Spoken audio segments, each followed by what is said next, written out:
திருச்செந்தூர் அருகே சுனை பகுதியில் பூத்துக் குலுங்கும் தாழம்பூக்களை பலரும் பறித்துச் செல்கின்றனர். தனித்துவமான வாசனை கொண்ட தாழம்பூவுக்கு பல்வேறு மருத்துவ குணங்களும் உள்ளன.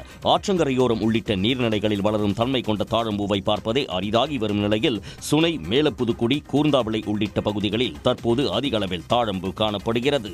தாழம்பூ என்ன செய்யும்னா உடல்ல உள்ள உஷ்ணத்தை போக்கும், உள்ள அந்த ஈறு, பேனு, அதாவது இந்த இது இருக்கு இல்லையா, அதாவது இது சொல்லுவாங்களே செதில் செதிலா வருமே தலையில, அதுக்கெல்லாம் வராது. அவ்வளவு பெரிய மருத்துவ குணம் உள்ளது இந்த தாழம்பூ.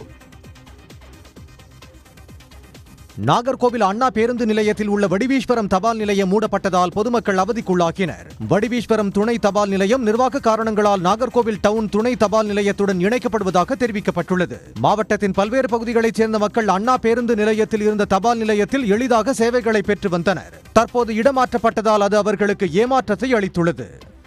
வடசேகை தபால் நிலையமே மூடப்பட்டுள்ளது. இதை அந்த வடசேகை பேருந்து நிலையத்தில் உள்ள அந்த கட்டடத்தில் துவக்க வேண்டும் என்பதுதான் எங்களுடைய வேண்டுகோளும் கூட. மூடப்பட்டு சேவை மனப்பான்மை உள்ள தபாலாக தொடர்ந்து செயல்பட வேண்டும் என்று வேண்டுகின்றோம். விழுப்புரம் மாவட்டம் கல்பட்டு கிராமத்தில் 1000 ஆண்டுகள் பழமையான கல்வெட்டு மற்றும் விநாயகர் சிலை கண்டெடுக்கப்பட்டது. அந்த கிராமத்தில் உள்ள சனீஸ்வரர் கோவில் வளாகத்தில் கண்டெடுக்கப்பட்ட கல்வெட்டில் சோழர் காலத்தில் மேற்கொள்ளப்பட்ட வரி நீக்கம் தொடர்பான அறிவிப்பு வாசகங்கள் இடம்பெற்றிருக்கின்றன. மண்ணில் புதைந்திருந்த விநாயகர் சிலையில் 4 கரங்களுடன் பத்மாசனத்தில் அமர்ந்தபடி விநாயகர் காட்சியளிக்கிறார். டெல்லியில் நடைபெறும் சர்வதேச கிக் பாக்ஸிங் போட்டிக்கு தேனி மாவட்டத்தைச் சேர்ந்த 6 மாணவ மாணவியர் தேர்வு செய்யப்பட்டுள்ளனர். ஆண்டிப்பட்டி மற்றும் அதன் சுற்று வட்டார பகுதிகளில் உள்ள அரசு பள்ளிகளில் படிக்கும் யாழினி, சம்சிதா, கிருபாஸ்ரீ, வசுமதி, ரீகாஸ்ரீ, சபரீஸ் ஆகியோர் தேர்வு செய்யப்பட்டுள்ளனர். இவர்களுக்கு ஆண்டிப்பட்டி அருகே உள்ள கண்ணியப்ப பிள்ளைப்பட்டியில் உள்ள மையத்தில் பயிற்சி அளிக்கப்பட்டு வருகிறது.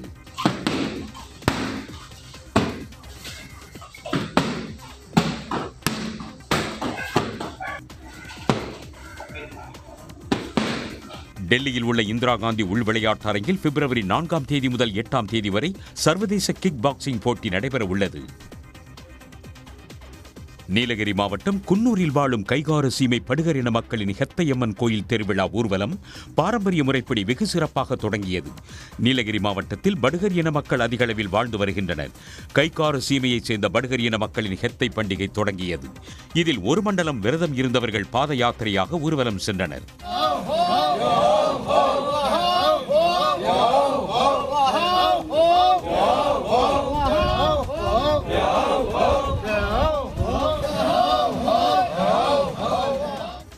அவர்களுக்கு படுகர் இன மக்கள் பாரம்பரிய முறைப்படி வழி அனுப்பி வைத்தனர். நாட்டுப்புற கலைஞர்களுக்கு இலவச பேருந்து பயண அட்டை வழங்க வேண்டும் என நாட்டுப்புற கலைஞர்கள் நலச்சங்கத்தினர் கோரிக்கை விடுத்துள்ளனர். நாமக்கல் மாவட்டம் ராசிபுரத்தில் தமிழ்நாடு கலைத்தாய் அனைத்து நாட்டுப்புற கலைஞர்கள் நலச்சங்கத்தின் மாவட்ட மாநாடு நடந்தது. அதையொட்டி ராசிபுரம் நித்திய சுமங்கலி மாரியம்மன் கோயிலில் இருந்து நாட்டுப்புற கலைஞர்களின் விழிப்புணர்வு ஊர்வலம் நடந்தது.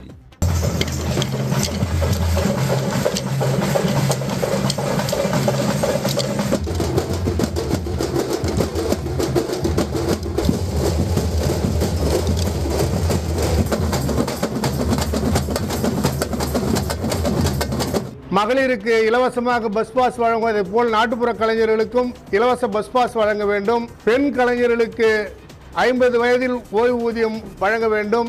ஏனென்றால் 40 வயதுக்கு மேல் அவர்களுக்கு வேலை கிடைப்பது சிரமமாக இருக்கிறது.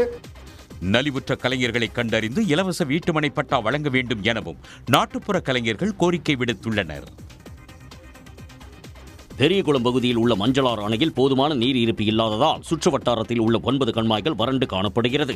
வடகிழக்கு பருவமழை காலத்திலும் போதுமான அளவுக்கு மழை பெய்யாததால் மஞ்சளாறு அணையின் நீர்மட்டம் சரிந்தது. இதனால் வழக்கம் போல் அக்டோபர் 15ஆம் தேதி முதல் போக பாசனத்திற்காக நீர் திறக்க முடியாத நிலை ஏற்பட்டுள்ளது. கண்மாய்கள் வறண்டதால் விவசாயிகள் முதல் போக சாகுபடி கூட செய்ய முடியாமல் கவலை அடைந்துள்ளனர்.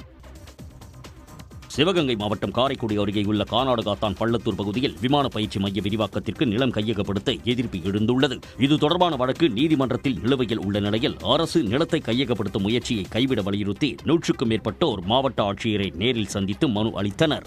எங்களோட விவசாய நிலம் ஒரு 300 ஏக்கர் எங்களோட கேஸில் இருக்குது. அதாவது அரசாங்கத்துக்கும் எங்களுக்கும் கேஸில் இருக்குது.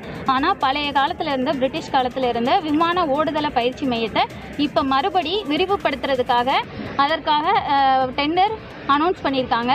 அதை எதிர்த்து, அதாவது ஒரு அரசும் கிராம மக்களுக்கும் ஒரு கேஸ் நடந்துட்டு இருக்கும்போது இந்த மாதிரி ஒரு ப்ரொசீஜரை ஃபாலோ பண்ணுறது எங்களுக்கு அது தவறாக தோணுது.